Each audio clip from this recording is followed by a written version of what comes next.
Hey guys, let's get more news about Steelers, but first, don't forget to subscribe and leave your like. Steelers Mike Tomlin gives Justin Fields vote of confidence after Colts loss. As always, Pittsburgh Steelers head coach Mike Tomlin kicked off Week 5 with an extensive Tuesday press conference on October 1st. Of course, this Tuesday was more unique than usual, being that it was the first following a Justin Fields loss. Despite the road defeat versus the Indianapolis Colts though, Tomlin appeared very pleased with his quarterback while speaking with reporters. On the offensive side of the ball, we were down multiple scores in the fourth quarter, but I didn't feel any blink, the Steelers HC said. In particular, I didn't feel any blink in Justin Fields. We've talked about his steady demeanor in recent weeks, in terms of the things that I've grown to know and understand about him, Tomlin went on. I think it's really on display in moments like that. As I've mentioned in here several times in the last several weeks, you really get an opportunity to develop a relationship in the midst of adversity and competition. After adding that he's not necessarily trying to microwave his relationship with Fields, Tomlin acknowledged that being in circumstances like this is an opportunity for Fields to get to know me to get to know him, and to fight together. Although Fields did make his fair share of mistakes in this outing, whether it was an untimely fumble, a mistaken read or taking a large loss of yardage on a sack, he himself accounted for over 365 yards and 3 touchdowns on offense. After starting slow once again, Fields and the offense scored touchdowns on 3 of their last 4 drives but came up just short of field goal range on their final possession. That second-half resolve appeared to impress Tomlin more than anything. As for Russell Wilson, who has been patiently awaiting his opportunity after suffering a calf injury this summer, Tomlin provided an encouraging update ahead of the matchup with the Dallas Cowboys. Just met with our training staff and Russ and plotted out a course for his work today, Tomlin said on October 1st. He'll have another strong workday today. We'll see how he feels in the morning, and we'll let that be our guide in terms of his participation in Week 5. It seems like he's in a place where his participation is going to pick up some in terms of a practice setting, a live pocket if you will, the veteran coach continued. We won't draw too many conclusions, but we'll just start that process, and we'll comb through that day by day. Evaluate his ability to move and function and protect himself, and, obviously evaluate his level of productivity. Tomlin once again reiterated that the Steelers are going to let practice be their guide as they approach their Week 5 outing, but did note that conversations on the starting quarterback role could occur if Wilson shows that he's healthy. Until then, Pittsburgh will prepare for Fields to start against the Cowboys.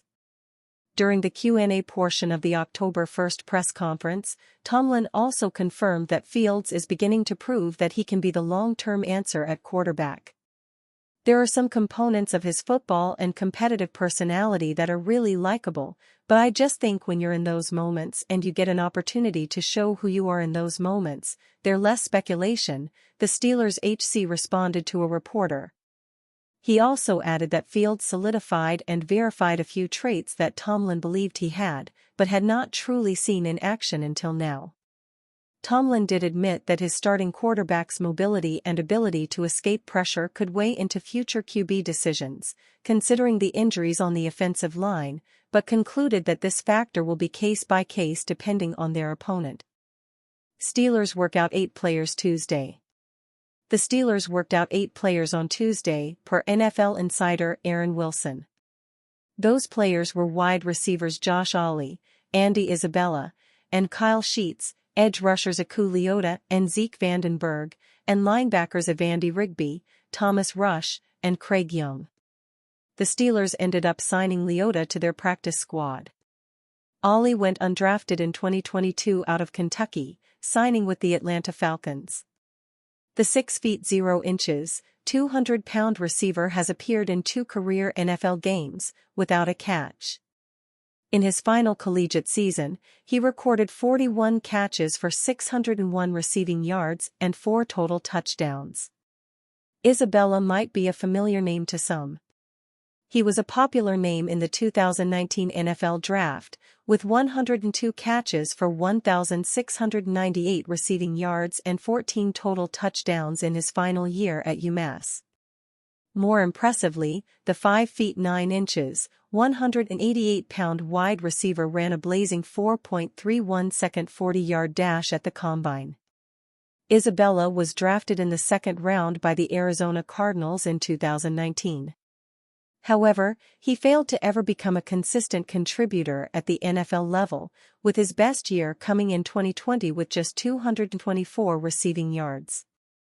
Isabella has most recently spent time with the Arizona Cardinals, Baltimore Ravens, and Buffalo Bills.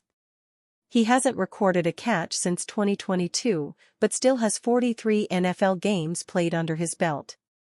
Sheets signed with the Kansas City Chiefs as a UDFA in 2024. In his final season at Slippery Rock, the 6 feet 4 inches, 220-pound receiver recorded 76 catches for 1,186 yards and 17 touchdowns. He ran the 40-yard dash in 4.52 seconds. Leota went undrafted in 2022 before signing with the Carolina Panthers. In his final season at Auburn, the 6 feet 4 inches, 257-pound defender recorded 17 total tackles and 2 sacks. At the NFL level, he's appeared in 10 games with 8 total tackles and 1 sack. Vandenberg went undrafted in 2023, signing with the Miami Dolphins. Davante Adams to the Steelers, could it really happen? Davante Adams has asked the Raiders to trade him, the Raiders are open to trading him, and the Steelers are open to trading for a wide receiver. At least we can reasonably assume that they are. They nearly traded for Brandon Ayuk, after all, so let's not pretend they are not in the market. So far this season, wide receivers outside of George Pickens, outside of 1 catch, haven't made huge contributions. Davante Adams isn't currently exploding with all-pro numbers, but he has also missed a game. And he is averaging about the same yards per game as Pickens is for the Steelers. But Adams also has a big, fat contract, including the prorated portion of a $16,890,000 base salary this year. The Steelers could make that work if they really want him, but he is also on the books for $35,640,000 apiece in 2025 and 2026. First things first, what is Davante Adams worth, and worth to the Steelers? Even at 31, he is still a very talented player. He put up 103-1, 1448 last year, and scored 14 touchdowns in 2022. Only one player in Steelers history has ever done that in a season, and he did that once, Antonio Brown. Adams has 6 seasons of double-digit receiving touchdowns compared to 4 below, and he missed at least 3 games in 2 of those 4 seasons in which he did not reach that mark. Sure, he benefited from playing with Aaron Rodgers, but he could really help the Steelers. Justin Fields needs a reliable guy who can get open effortlessly, which they don't have. Of course, there is no question that dropping Davante Adams onto this roster makes the Steelers better. But the Raiders are reportedly looking for a second-round pick plus additional compensation.